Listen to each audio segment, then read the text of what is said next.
Hello, I'm Nitin Dahad with the Times, and I'm here at the GSA International Conference in London with Jodi Shelton, founder and CEO of the GSA. Hello, Jodi. How are you? Good, thank you. Well, nice of you to come to London. Yeah, I think it's the first one in London. It's the first international semiconductor conference. We have been in London before. We used to do, we did an entrepreneur conference here, and we used to do our European Executive Forum. We would rotate cities, and London was one of the rotations. Now that's in Munich. So it's been a while. Yeah. So I'm super happy to be back. Actually, I do remember being on a panel with the Goldman Sachs event here in London. So I do remember that with Paul Harvey.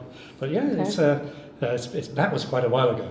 It really was. Yeah. So GSA is how old? It's like 30 years. Okay, so this is 1994. We started as the Fabless Semiconductor Association once upon a time, and transitioned to GSA in 2001. Okay. So GSA, when we were started, we had quite a different mission than we do today. So it was all about evangelizing and legitimizing the fabless business model.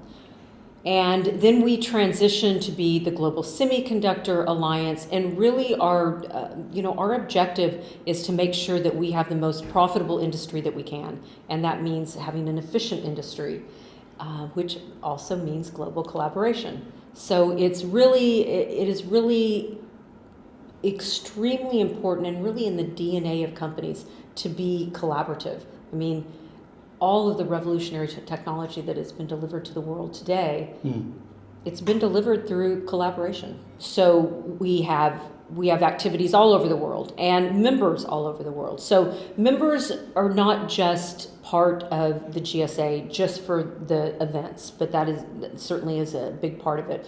But it's the thought leadership that we have. We have interest groups. We produce a lot of papers and studies, and then of course our events. And our events are in Europe, they're in the US, they're in Taiwan, and in China. So those have been kind of the four primary locations for our big event. This industry, produces unbelievable technology, pushing the world forward, but really it's gone mostly ignored. Yeah.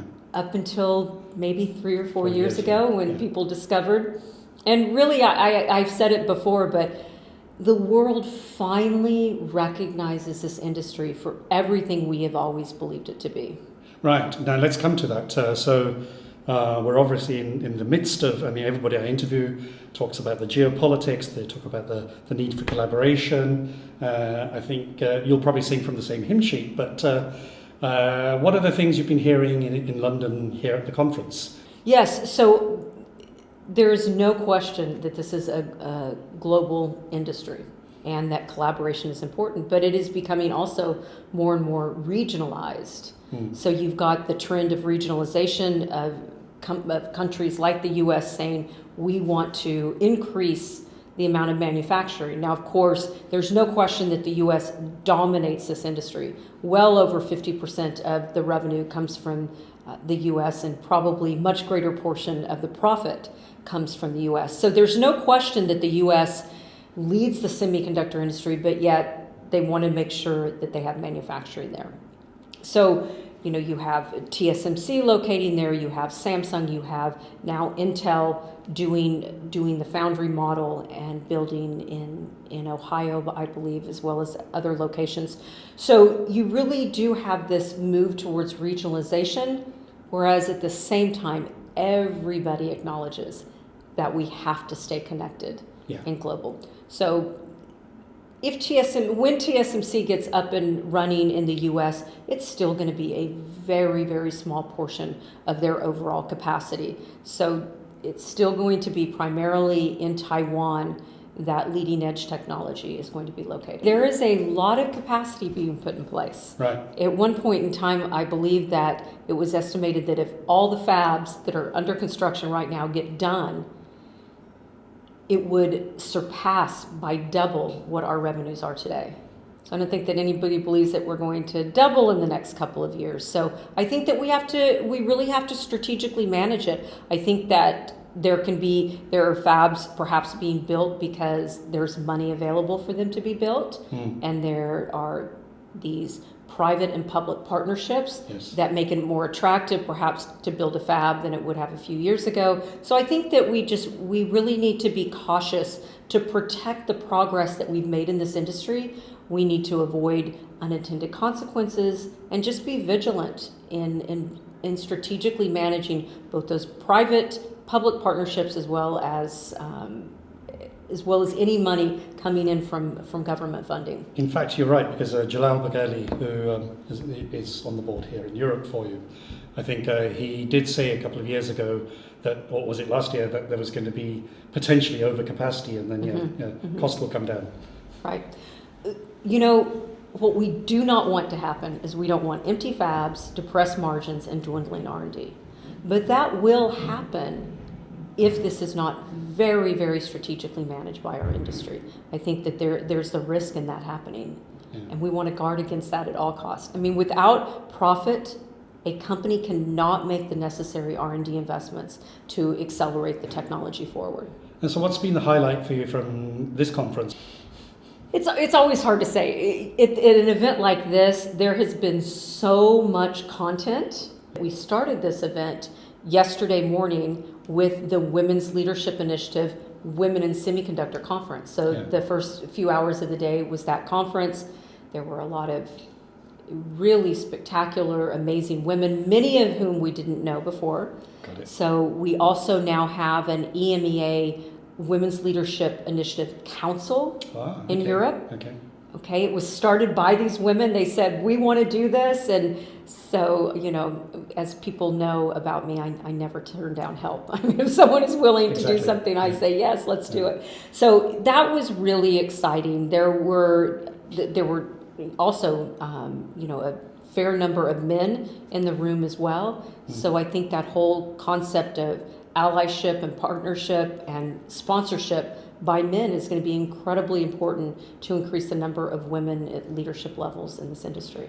And what are the things that your members are saying are some of their challenges today? I think one of them might be the geopolitics, obviously, but beyond that, are there any big challenges that you see as a common theme? Geopolitics for sure, just overall economic insecurity and just not knowing what's going to happen next. And of course, in the U.S., also elections coming up add to that anxiety. And then I think that, you know, if you were to go and ask individual CEOs, almost all of them will bring up talent. You know, what is that next generation of talent going to be?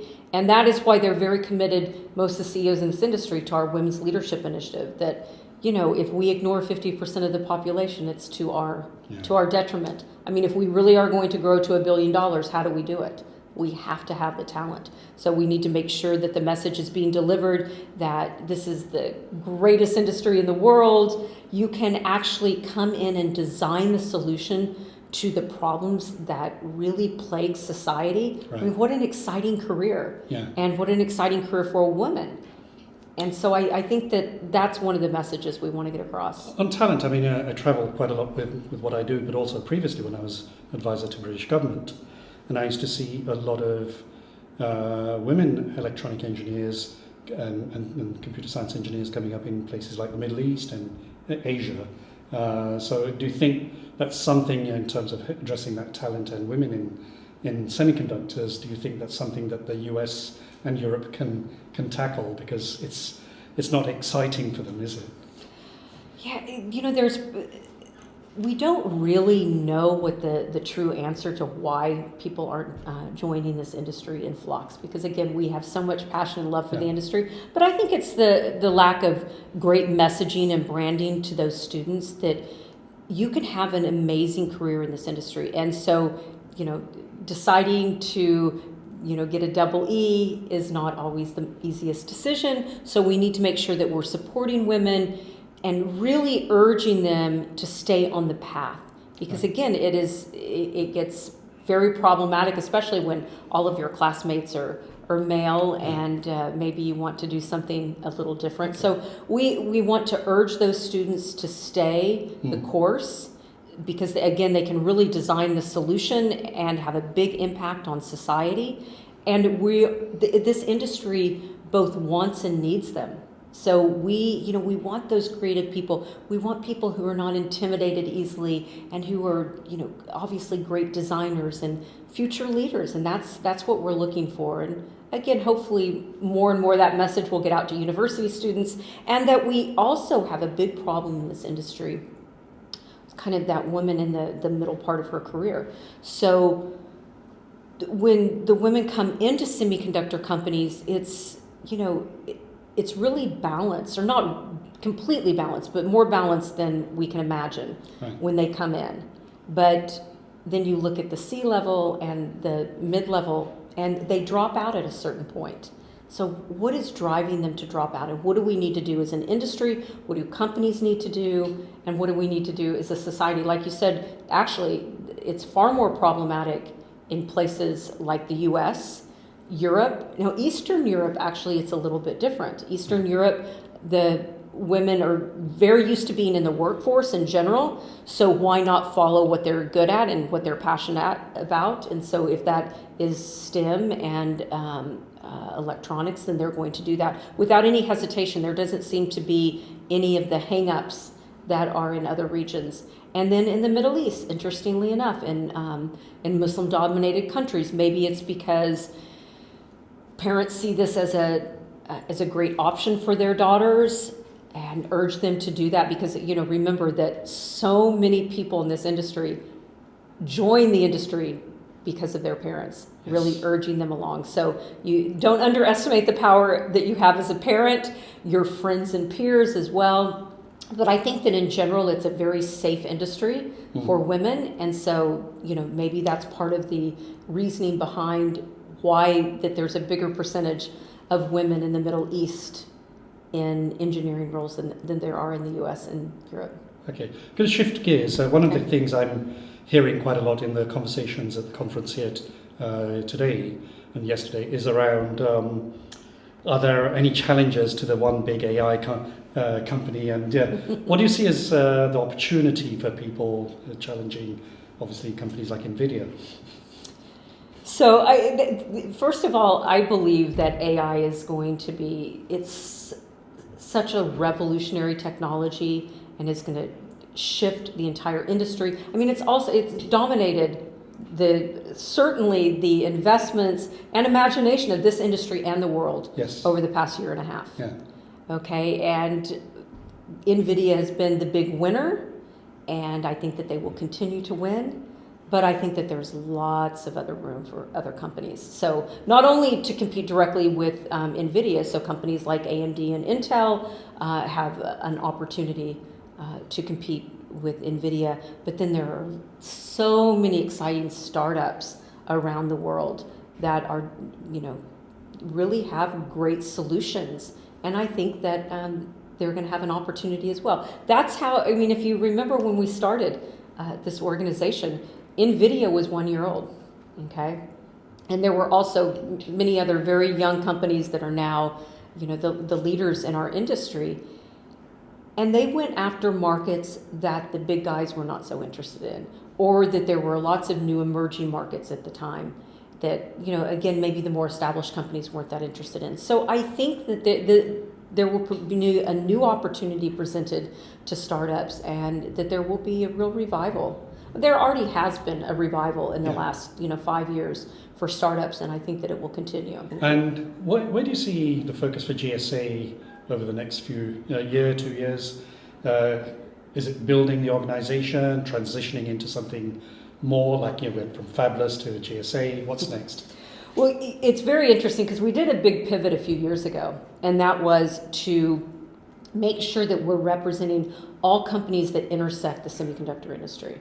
So that meant companies like service companies, systems companies, software companies, and solution companies that are doing hardware. So companies like Microsoft and Tesla and Google and Meta, these are all very important members of GSA now. We wouldn't have been able to imagine that 5 years ago. So it's pretty exciting.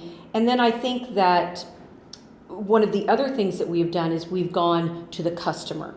So the area of healthcare, for example, Dexcom is a member. In the automotive area, Ford is a member. Okay, so why are they members? Well, they're members for the same exact reason that the gentleman just now from Rover, or actually Jaguar Land Rover, made his presentation, that they want a close relationship with semiconductors because they understand that it's critical to their growth. So no one wants to end up in the position that they did in 2020. So we're working more closely with those companies. So I think that that's a lot to absorb for GSA, to make sure that we're servicing the non-traditional chip makers as well as a lot of the end customers, to make sure that they're really getting the benefit from membership. And, you know, we will continue with the thought leadership. So most of the CEOs in our industry are involved in GSA. Yes. You know, we come together periodically, whether it's through the board of directors or through some of our council meetings, or whether it's through interest groups, to make sure that we're addressing the big challenges that we face. And in AI, obviously, the big challenge that we're hearing about over and over and over again is energy. And so that solution will come out of this industry. I mean, that's what we're good at. Of course. And it has to come out of this industry. Well, good. Well, Jodi, thank you very much. Thank you. Appreciate it.